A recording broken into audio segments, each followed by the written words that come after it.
Welcome to the super speedy Let's Celebrate Something Today so we can have cake page. I've got these giant stamps and Tim's knife and fork set, and I'm spraying my page with Distress Oxide sprays, splatting it, taking the excess off, drying it, putting it to one side once I've shown you my other cupcake, cleaning my desk, and to save you from watching me fussy cutting, I've already stamped and cut a slice of cake and getting ready to paint my rainbow cake. I've only ever once eaten a rainbow cake, and I decided instead of doing a chocolate cake or something ordinary, I would do a rainbow cake. So I'm using a combination of my watercolors, my distress inks, and my dilution spray for the pink. Now I am doing the sprinkles on the top, and I'm almost done. Now I'm just putting in a little bit of shading underneath where the icing would be, throwing a little bit of a shadow if it happened to ooze out. Cleaning up so as not to waste, I'm using a pipette and popping my ink back into the bottle. Now I'm getting out some vintage stamps. Some of these are a good 15 years old or even more, from Making Memories and lots of other brands. They are foam stamps, and I'm just working out what letters I need, and I'm trying to make sure that I don't have too many typefaces going on. So the Let's and the Celebrate are long skinny letters. The Let's is what's called a serif font, and the Celebrate is a sans serif font, meaning it doesn't have those sticky outy bits. And the something is a bit of a script font along with the cake. So I should really have somewhere else the same font as Let's, but anyway, we'll just ignore that. And I decided to do the word something and cake in black.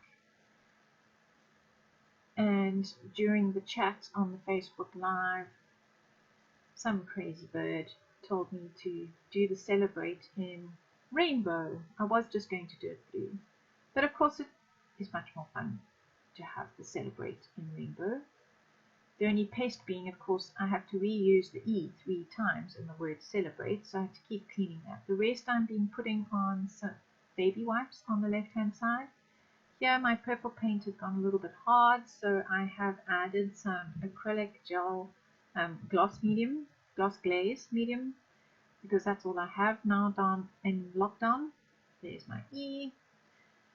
And so I now need the word today, and then I decided I was going to use the stamp that came with the stamp set so we can have above the cake.